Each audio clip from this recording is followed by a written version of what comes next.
Hi friends, SM classes या YouTube चॅनलवर आपले स्वागत आहे। या व्हिडिओमध्ये आपण 12वी कला व वाणिज्य विभागासाठी अत्यंत महत्त्वाचा असणारा विषय म्हणजे अर्थशास्त्र, तर या अर्थशास्त्र या विषयातील प्रकरण 3 मागणी विश्लेषण आपण आजच्या या व्हिडिओमध्ये पाहणार आहोत।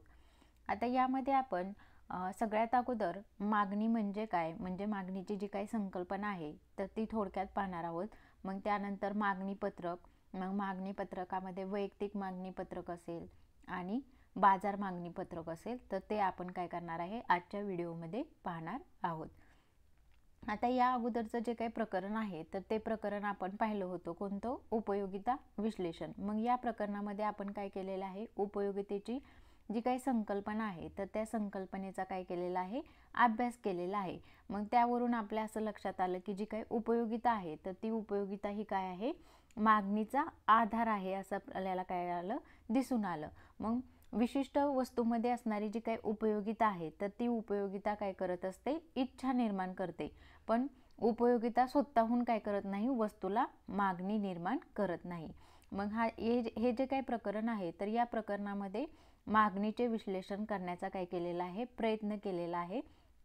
आणि आपण जर मागणीच्या विश्लेषणाचा जर विचार केला तर मागणीचे विश्लेषण हे आपल्याला काय दिसून येते, उपभोक्त्याचं जे काही वर्तन आहे तर त्या वर्तनाशी निगडित असलेलं दिसून येतं। मग आता मागणीचा जर विचार केला तर मागणी म्हणजे काय, किंवा थोडक्यात आपण मागणी ही संकल्पना कशा प्रकारे स्पष्ट करू शकतो ते पाहू। आता मागणीचा जर विचार केला तर सर्वसाधारणपणे आपण काय सांगू शकतो, तर सर्वसाधारणपणे मागणी म्हणजे काय, इच्छा। मग एखादी वस्तू हवीहवीशी वाटणे म्हणजे काय, इच्छा होय। आणि अर्थशास्त्रीय दृष्ट्या जर विचार केला तर अर्थशास्त्रीय दृष्ट्या मागणी म्हणजे काय म्हणता येईल आपल्याला, तर मागणी म्हणजे अशी इच्छा जिला खरेदी शक्तीचे पाठबळ आहे आणि ते खर्च करण्याची मानसिक तयारी असते, अशा इच्छाचे रूपांतर काय होते, मागणीत होते। म्हणजे थोडक्यात काय की मागणी म्हणजे केवळ इच्छा असून चालत नाही, तर त्या इच्छेला काय असणं गरजेचं असतं, खरेदी शक्तीचं पाठबळ असणं देखील काय असतं, गरजेचं असतं। आणि ते खर्च करण्याची मानसिक तयारी पण काय असणं गरजेचं असतं, त्या उपभोक्त्याची किंवा ग्राहकाची असणं गरजेचं असतं। तर अशाच इच्छेचं रूपांतर कशामध्ये होतं, मागणीमध्ये होतं। फॉर एक्झाम्पल आपल्याला द्यायचं झालं तर एखादी व्यक्ती असेल तर त्या व्यक्तीला फॉर एक्झाम्पल दूरदर्शन संच खरेदी करण्याची इच्छा असेल, पण त्यासाठी पुरेशी क्रयशक्ती त्याच्याकडे काय नसेल, उपलब्ध नसेल, म्हणजे खरेदी शक्ती काय नसेल, उपलब्ध नसेल, तर ती केवळ काय राहते, इच्छा राहते, किंवा त्याला केवळ आपण काय म्हणू शकतो, इच्छा असं म्हणू शकतो। त्याचं काय होत नाही, मागणीमध्ये रूपांतर होत नाही। म्हणजे थोडक्यात काय की सर्व इच्छा म्हणजे काय नसतं, मागणी नाही, परंतु मागणी म्हणजे काय असतं, परिणामकारक इच्छा असते, असं आपल्या काय येतं, लक्षात येतं। म्हणजे सर्वसाधारण जर आपण विचार केला तर सर्वसाधारण दृष्ट्या आपण काय म्हणू शकतो की मागणी म्हणजे काय, इच्छा। म्हणजे एखादी वस्तू हवीहवीशी वाटणे त्याला आपण काय म्हणतो, इच्छा, आणि या इच्छेलाच आपण काय म्हणू शकतो, मागणी। परंतु अर्थशास्त्रीय दृष्ट्या जर आपण विचार केला तर मागणी म्हणजे आपण काय म्हणू शकतो, तर एखादी इच्छा असेल तर त्या इच्छेला जर खरेदी शक्तीचे पाठबळ असेल आणि ते खर्च करण्याची जर मानसिक तयारी असेल तरच त्या इच्छेचं रूपांतर काय होऊ शकतं, मागणीमध्ये होऊ शकतं। म्हणजे थोडक्यात काय की त्या व्यक्तीची इच्छा असली पाहिजे, त्याचबरोबर त्या इच्छेला खरेदी शक्तीचे पाठबळ असले पाहिजे, आणि ती जी काही तो जो काही खर्च आहे तर तो खर्च करण्याची त्या व्यक्तीची काय असली पाहिजे, मानसिकता असली पाहिजे। म्हणजे वस्तू खरेदी करण्याची त्या व्यक्तीची इच्छा झाली आहे तर ती वस्तू खरेदी करण्यासाठी आवश्यक असणारे जे काही पैसे आहेत किंवा मोजावे लागणारी जी काही किंमत आहे तर ती व्यक्तीजवळ असली पाहिजे। त्याचबरोबर ते पैसे खर्च करण्याची त्या व्यक्तीचे काय असले पाहिजे, मानसिक तयारी असली पाहिजे, तरच त्या इच्छेचं रूपांतर कशामध्ये होतं, तर मागणीमध्ये होतं। हे काय करता येईल, आपल्याला थोडक्यात सांगता येईल की सर्वच इच्छा म्हणजे मागणी नसतात, परंतु मागणी म्हणजे काय असते, परिणामकारक इच्छा असते। आणि आर्थिकदृष्ट्या जर विचार करायचा झाला तर जी काही इच्छा असेल तर त्या इच्छेला खरेदी शक्तीचे पाठबळ असेल आणि ते खर्च करण्याची जर त्या ग्राहकाची किंवा त्या व्यक्तीची मानसिक तयारी असेल तर अशाच इच्छेचं रूपांतर कशामध्ये होतं, मागणीमध्ये होतं। म्हणजे थोडक्यात काय की मागणी म्हणजे काय, आपण काय सांगू शकतो, या ठिकाणी बघा दिलेलं आहे, मागणी म्हणजे काय।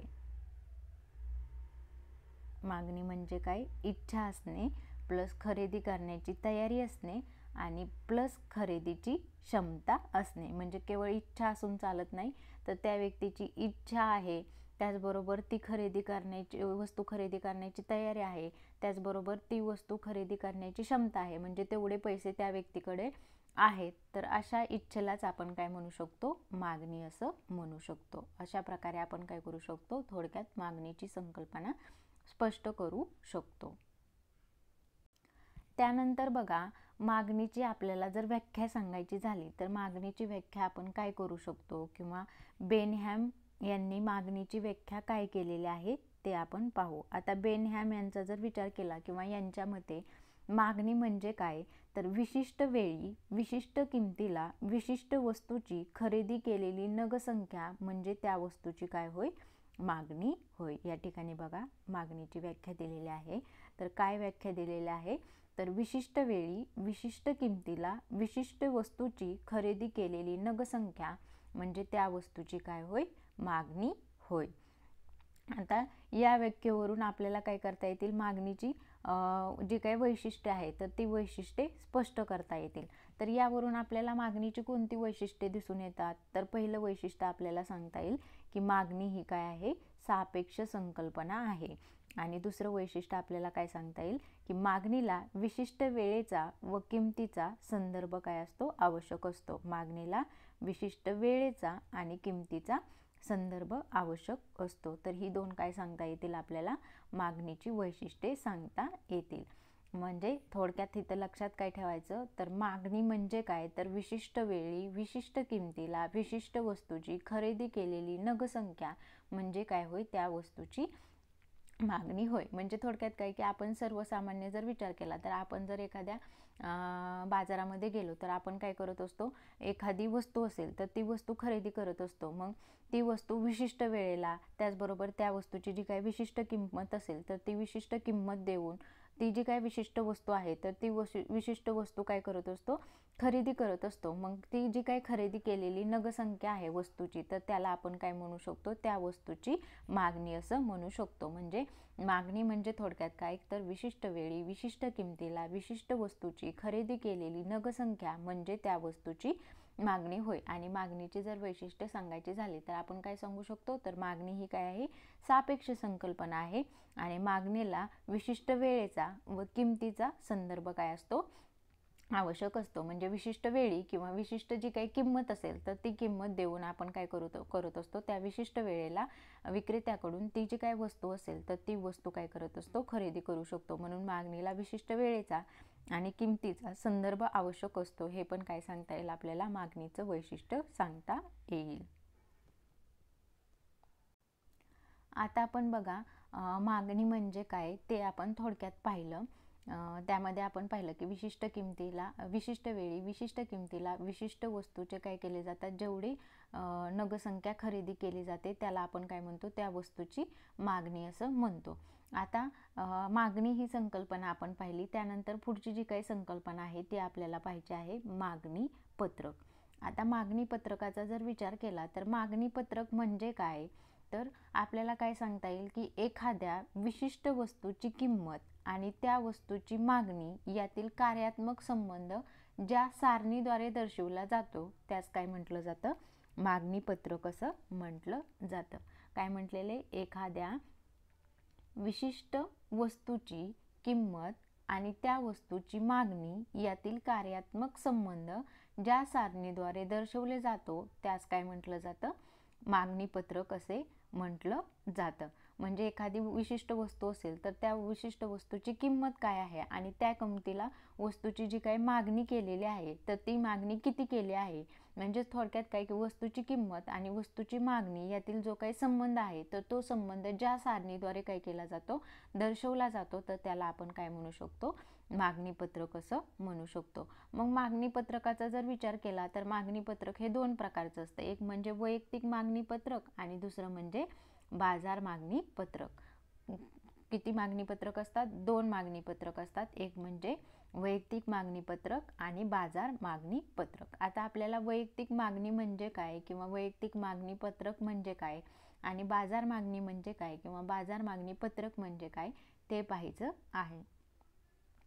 आता आपण सगळ्यात अगोदर मागणी पत्रकाचा जर विचार केला तर त्यामध्ये आपण पाहिलं की मागणी पत्रक हे दोन प्रकारचं असतं, वैयक्तिक मागणी पत्रक आणि बाजार मागणी पत्रक. मग त्यामध्ये आपण पाहणार आहोत वैयक्तिक मागणी पत्रक. आता वैयक्तिक मागणी म्हणजे काय, तर विशिष्ट काळात विशिष्ट किमतीला एका उपभोक्त्याने केलेली मागणी म्हणजे वैयक्तिक मागणी होय. काय म्हटलेले, विशिष्ट काळात विशिष्ट किमतीला एका उपभोक्त्याने केलेली मागणी म्हणजे वैयक्तिक मागणी पत्रक होय. आता या अगोदर आपण मागणी म्हणजे काय पाहिलं होतं, त्यामध्ये आपण पाहिलं की विशिष्ट काळात विशिष्ट किमतीला उपभोक्त्याने केलेली मागणी विशिष्ट काळात विशिष्ट किमतीला उपभोक्त्यांनी केलेली वस्तूची खरेदी, त्याला आपण काय म्हणू शकतो, मागणी असं म्हणतो. आणि वैयक्तिक मागणीचा जर विचार केला तर वैयक्तिक मागणी म्हणजे काय, तर विशिष्ट काळात विशिष्ट किमतीला एका उपभोक्त्याने केलेली मागणी म्हणजे वैयक्तिक मागणी होय. या ठिकाणी काय महत्त्वाचं आहे, तर या ठिकाणी काय केलेलं आहे, एकाच उपभोक्त्याने केलेली जी काही मागणी आहे तर ती मागणी काय केलेली आहे, विचारात घेतलेली आहे. म्हणजे वैयक्तिक मागणी म्हणजे काय, तर विशिष्ट काळात विशिष्ट किमतीला एका उपभोक्त्याने केलेली मागणी म्हणजे वैयक्तिक मागणी होय. आणि वैयक्तिक मागणी पत्रक म्हणजे काय, तर विशिष्ट वेळेला व वेगवेगळ्या किमतींना वैयक्तिक उपभोक्ता किती नगसंख्या खरेदी करतो हे ज्या पत्रकात दर्शवलेले असते त्यास काय म्हटलं जातं, वैयक्तिक मागणी पत्रक असं म्हटलं जातं. काय म्हटलेलं आहे, विशिष्ट वेळेला व वेगवेगळ्या किमतींना वैयक्तिक उपभोक्ता किती नगसंख्या खरेदी करतो हे ज्या पत्रकात दर्शवलेले असते त्यास वैयक्तिक मागणी पत्रक म्हणतात. म्हणजे एखादा काय आहे, वैयक्तिक उपभोक्ता आहे तर तो काय करत आहे, विशिष्ट वेळेला वेगवेगळ्या किमतींना काय करत आहे, वेगवेगळ्या नगसंख्यांची काय करत आहे, खरेदी करत आहे. तर ते काय केलं जातं, ज्या पत्रकाद्वारे दर्शवले जाते त्यास काय म्हटलं जातं, वैयक्तिक मागणी पत्रक असे म्हणतात. फॉर एक्झाम्पल आपलं उदाहरण घ्या, आपण समजा बाजारामध्ये गेलो तर बाजारामध्ये आपण काय करतो, एकच वस्तू खरेदी करत नाही तर आपल्याला आवश्यक असणाऱ्या ज्या काही वस्तू आहेत मग त्या वस्तूंची जी काही वेगवेगळी किंमत असते तर त्या वेगवेगळ्या किमतीला आपण त्या वेगवेगळ्या वस्तू काय करत असतो, खरेदी करत असतो. म्हणजे वस्तू काय आहेत, वस्तूंची किंमत वेगवेगळी आहे, वस्तूंचे नग वेगवेगळे आहेत, परंतु तो काय करत आहे, एकच व्यक्ती खरेदी करत आहे. म्हणून काय म्हटलेलं आहे, विशिष्ट वेळेला व वेगवेगळ्या किमतीला वैयक्तिक उपभोक्ता म्हणजे एकच उपभोक्ता किती नगसंख्या खरेदी करतो हे ज्या पत्रकामध्ये दर्शवलेले असते त्यास वैयक्तिक मागणी पत्रक म्हणतात. म्हणजे आपण बाजारात गेलो मग आपण ही वस्तू खरेदी केली, मग ती किती किमतीला खरेदी केली, मग त्यानंतर ही वस्तू खरेदी केली मग ती किती किमतीला खरेदी केली, त्यानंतर ही वस्तू खरेदी केली मग ती किती किमतीला खरेदी केली. म्हणजे थोडक्यात काय की एकच व्यक्ती आणि त्या व्यक्तीने वेगवेगळ्या किमतीला जे काही वेगवेगळे नग खरेदी केलेले आहेत तर त्यांची जे काही त्या व्यक्तीची जी काही खरेदी आहे तर ती खरेदी काय केली जाते, ज्या पत्रकाद्वारे दर्शवली जाते तर त्या पत्रकास काय म्हटलं जातं, वैयक्तिक मागणी पत्रक असं म्हटलं जातं. आता खाली एक काय केलेलं आहे बघा, वैयक्तिक मागणी पत्रक दिलेलं आहे. त्याच्यावरून आपल्या काय होत आहे, ही जी काही संकल्पना आहे तर ती संकल्पना काय होत आहे, पूर्णपणे लक्षात येत आहे. मग ह्या जे काही खालचा जो काही तक्ता दिलेला आहे किंवा पत्रक दिलेलं आहे तर यामध्ये बघा काय केलेलं आहे, वस्तूची किंमत दिलेली आहे आणि वस्तूला असलेली मागणी दिलेली आहे. या ठिकाणी बघा या तथ्यामध्ये वस्तूची किंमत दिलेली आहे रुपयामध्ये आणि वस्तूला केलेली मागणी किलोमध्ये दिलेली आहे. आता वस्तूचा जर विचार केला तर वस्तूची किंमत 10 रुपये असताना काय केलेलं आहे, वस्तूची जी काही मागणी आहे तर ती काय केलेलं आहे, 1 किलो वस्तू खरेदी केली जात आहे. वस्तूची किंमत काय झाली, 8 झाली तर तीच वस्तूची काय केली जात आहे, वस्तूला असणारी जी काही मागणी आहे तर ती मागणी किती आहे, 2 किलो आहे. त्याच वस्तूची किंमत 6 रुपये झाली तर वस्तूला असलेली मागणी किती आहे, 3 किलो आहे. त्यानंतर वस्तूची किंमत 4 रुपये झाली तर त्या वस्तूची जी काही मागणी आहे तर ती मागणी किती झालेली आहे, 4 किलो झालेली आहे. आणि वस्तूची किंमत 2 रुपये झाली तर वस्तूला असलेली मागणी किती आहे, 5 किलो आहे. म्हणजे हा जो काही वरील तक्ता आहे किंवा हे जे काही वरील पत्रक आहे तर या पत्रकाचा जर विचार केला तर या पत्रकामध्ये काय केलेलं आहे, जी काही श वस्तू आहे तर त्या श वस्तूची विविध किमतीला केलेली खरेदी काय केलेली आहे, दर्शवलेली आहे. आणि यावरून आपल्या काय दिसून येतं तर जसजशी काय होत असते किंमत कमी होत जाते तसतशी वस्तूची काय होत असते, मागणी वाढत जाते हे आपल्याला दिसून येतं. आणि जसजशी वस्तूची किंमत वाढते तसतशी वस्तूची मागणी कमी होत असल्याचं आपल्याला दिसून येतं. म्हणजे थोडक्यात काय की या वैयक्तिक मागणी पत्रकावरून आपल्या काय लक्षात येतं की वस्तूची किंमत आणि मागणी यामध्ये संबंध कसा आहे तर व्यस्त संबंध असल्याचा आपल्याला दिसून येतं. वस्तूची किंमत आणि मागणी यामध्ये काय आहे, व्यस्त संबंध आहे. म्हणजे या ठिकाणी बघा वस्तूची किंमत काय झालेली आहे, कमी कमी होत गेली आहे. 10 वरून 8, 8 वरून 6, 6 वरून 4, 4 वरून 2. जसजशी वस्तूची किंमत कमी झालेली आहे तसतशी वस्तूची मागणी काय झालेली आहे, वाढलेली आहे. म्हणजे वैयक्तिक उपभोक्त्याचा जर विचार केला तर वैयक्तिक उपभोक्ता काय करत असतो, जसजशी वस्तूची किंमत कमी होते तसतशी त्या वस्तूची मागणी काय करत असतो, जास्त करत असतो. आणि आपण जर विचार केला तर वस्तूची किंमत वाढली, आता वस्तूची किंमत अशी वाढत गेली, 2 वरून 4 झाली, 4 वरून 6 झाली, 6 वरून 8 झाली, 8 वरून 10 झाली, तर तो उपभोक्ता काय करणार आहे, वस्तूची जी काय मागणी आहे तर ती मागणी काय करणार आहे, कमी करणार आहे. म्हणजे थोडक्यात काय की या पत्रकावरून आपल्या काय लक्षात येतं की वस्तूची किंमत आणि वस्तूची मागणी यामध्ये कसा संबंध असतो तर व्यस्त संबंध असतो. वस्तूची किंमत वाढत गेली तर वस्तूची मागणी कमी होते आणि वस्तूची किंमत कमी होत गेली तर वस्तूची मागणी काय होत असते, वाढत जाते. तर असा जो काही किंमत आणि मागणी यामध्ये असणारा जो काही व्यस्त संबंध आहे तर तो आपल्याला काय होतो या पत्रकावरून दिसून येतो. आता त्यानंतर बघा आपण वैयक्तिक मागणी पत्रक पाहिलं. आता वैयक्तिक मागणी पत्रकानंतर आपल्याला वैयक्तिक मागणी वक्र पाहायचा आहे.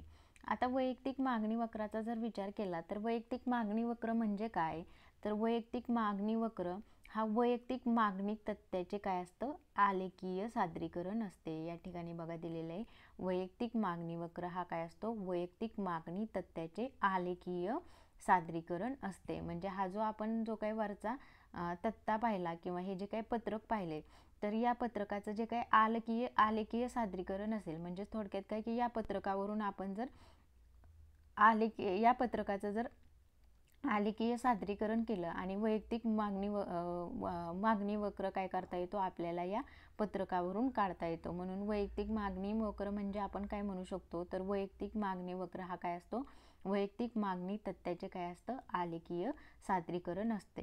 मग हा जो काही वैयक्तिक मागणी पत्रक आहे तर या वैयक्तिक मागणी पत्रकाच्या आधारे आपण काय काढू शकतो, वैयक्तिक मागणी वक्र काढू शकतो. आता वैयक्तिक मागणी पत्रक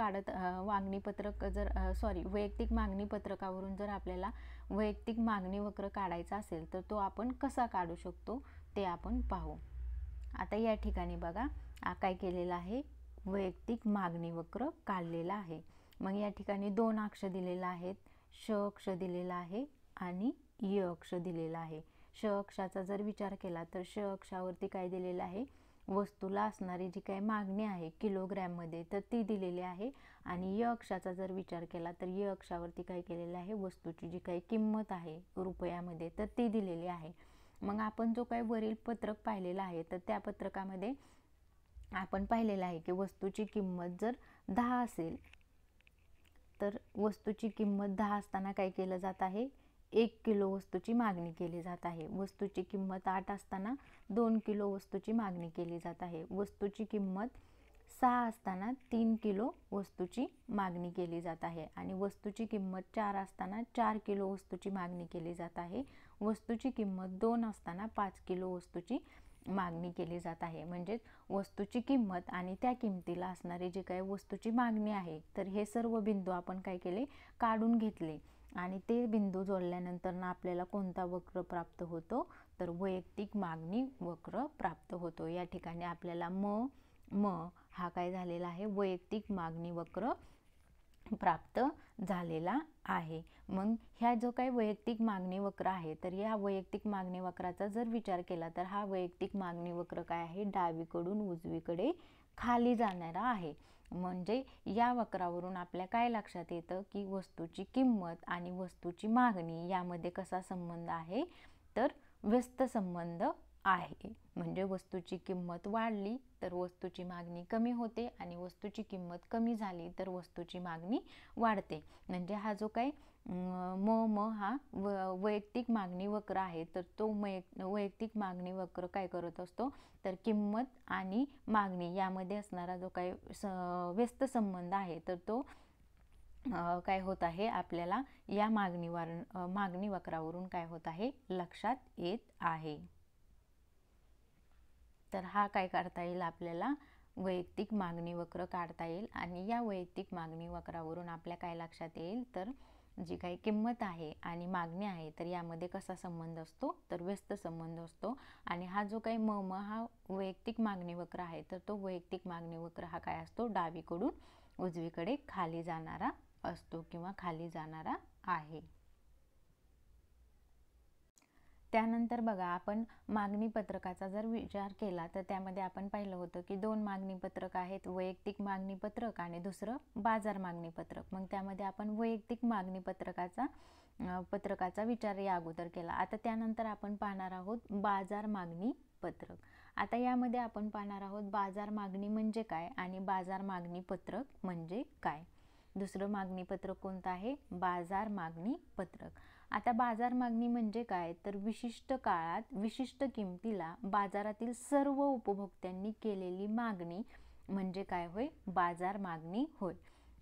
वैयक्तिक मागणीमध्ये आपण काय पाहिलं होतं, तर विशिष्ट काळात विशिष्ट किमतीला बाजारातील एका उपभोक्त्याने केलेली मागणी म्हणजे काय, वैयक्तिक मागणी होय. आणि बाजार मागणीचा जर विचार केला तर बाजार मागणी म्हणजे काय, तर विशिष्ट काळात विशिष्ट किमतीला बाजारातील सर्व उपभोक्त्यांनी किंवा थोडक्यात आपण काय म्हणू शकतो, सर्व ग्राहकांनी केलेली मागणी म्हणजे काय होय, बाजार मागणी होय. आणि बाजार मागणी पत्रक म्हणजे काय, तर विशिष्ट वेळेला व वेगवेगळ्या किमतींना बाजारातील सर्व उपभोक्ते किती नगसंख्या खरेदी करतात हे ज्या पत्रकात दर्शवलेले असते त्यास बाजार मागणी पत्रक असे म्हणतात.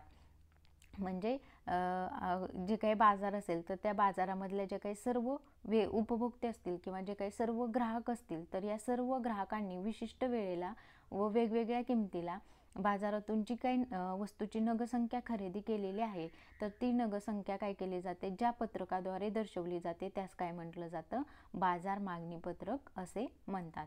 मग आपण बाजार मागणी म्हणजे काय आणि बाजार मागणी पत्रकाचा जर विचार केला तर यावरून पण आपल्या काय होतं लक्षात येतं की जे काही किंमत आहे आणि मागणी आहे तर यामध्ये जो काही संबंध आहे तर तो संबंध कसा आहे, व्यस्त संबंध आहे, हे आपल्या काय येतं लक्षात येतं. मग ही जी काही मागणी आहे आणि किंमत आहे यामध्ये असणारा जो काही व्यस्त संबंध आहे तर तो पण आपल्याला काय करता येतो, या बाजार मागणी पत्रकाद्वारे किंवा बाजार मागणी वक्र काढून काय करता येतो, स्पष्ट करता येतो. आता आपण काय करू, बाजार मागणी पत्रक पाहू.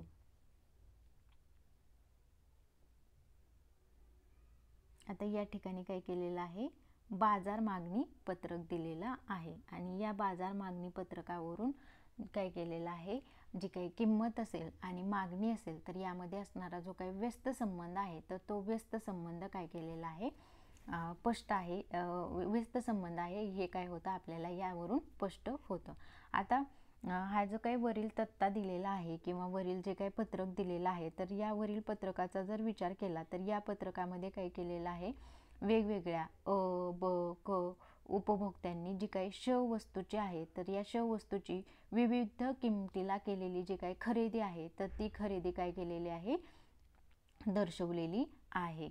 या ठिकाणी बघा काय केलेलं आहे, श वस्तूची किंमत दिलेली आहे आणि या श वस्तूची जी काही किंमत आहे तर त्या किमतीला जे काही वेगवेगळे ग्राहक आहेत, मग या ठिकाणी हा ग्राहक दिलेला आहे, ब हा ग्राहक दिलेला आहे आणि क हा ग्राहक दिलेला आहे. आणि या तिन्ही ग्राहकांची काय केलेलं आहे, जी काही एकूण मागणी असते तर त्या मागणीला आपण काय म्हणतो, बाजार मागणी असं म्हणतो.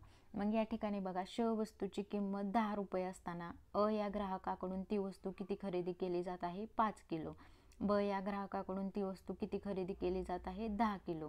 आणि क या ग्राहकाकडून ती वस्तू किती खरेदी केली जात आहे? 15 किलो. आणि एकूण मागणीचा जर विचार केला तर या सर्व ग्राहकांनी केलेल्या मागणींची बेरीज म्हणजे काय होय? आपली जी काही बाजार मागणी. म्हणून या ठिकाणी बाजार मागणी किती आहे? 5 अधिक 10 अधिक 15 म्हणजे किती? 30. त्यानंतर श वस्तूची किंमत 8 झाली तर अ ग्राहकाकडून किती किलो वस्तू खरेदी केली जात आहे? 10. ब ग्राहकाकडून 15 किलो आणि क ग्राहकाकडून 20 किलो. आणि म्हणजेच एकूण बाजार मागणी किती झाली? 45 किलो. त्यानंतर वस्तूची किंमत 6 झाली तर अ ग्राहकाकडून 15 किलो वस्तू खरेदी केली जात आहे. त्यानंतर ब ग्राहकाकडून तीच वस्तू 20 किलो खरेदी केली जात आहे आणि क ग्राहकाकडून तीच वस्तू काय केली जात आहे? 25 किलो खरेदी केली जात आहे. म्हणजे एकूण बाजार मागणी किती झाली? 60 किलो. त्यानंतर वस्तूची किंमत 4 झाली तर अ ग्राहकाकडून 20 किलो वस्तू खरेदी केली जात आहे. ब ग्राहकाकडून 25 किलो, क ग्राहकाकडून 30 किलो आणि एकूण बाजार मागणी किती झाली? 75 किलो. आणि वस्तूची किंमत 2 झाली तर अ ग्राहकाकडून 25 किलो वस्तूची खरेदी केली जात आहे आणि ब ग्राहकाकडून 30 किलो वस्तूची खरेदी केली जात आहे आणि क ग्राहकाकडून 35 किलो वस्तूची खरेदी केली जात आहे. आणि बाजारातील बाजार मागणीचा विचार केला तर ती किती झाली? तर या तिन्ही ग्राहकांच्या मागणींची बेरीज म्हणजे काय? एकूण बाजार मागणी. मग ती किती झाली? 90 किलो. म्हणजे थोडक्यात काय की या सर्वावरून आपल्या काय लक्षात येतं? तर वस्तूची किंमत जसजशी कमी होत जाते तसतशी वस्तूची जी काही मागणी आहे किंवा वेगवेगळ्या ग्राहकाकडून वेगवेगळ्या किमतीला वस्तूची केली जाणारी जी काही मागणी आहे तर ती मागणी काय होत असते? वाढत जाते. म्हणजे या ठिकाणी पण या बाजार मागणी पत्रकावरून आपल्या काय लक्षात येते? तर जी काही वस्तूची किंमत आहे आणि वस्तूची जी काही मागणी आहे तर यामध्ये संबंध आहे. तर तो संबंध कसा आहे? व्यस्त संबंध असल्याचा आपल्याला दिसून येतं.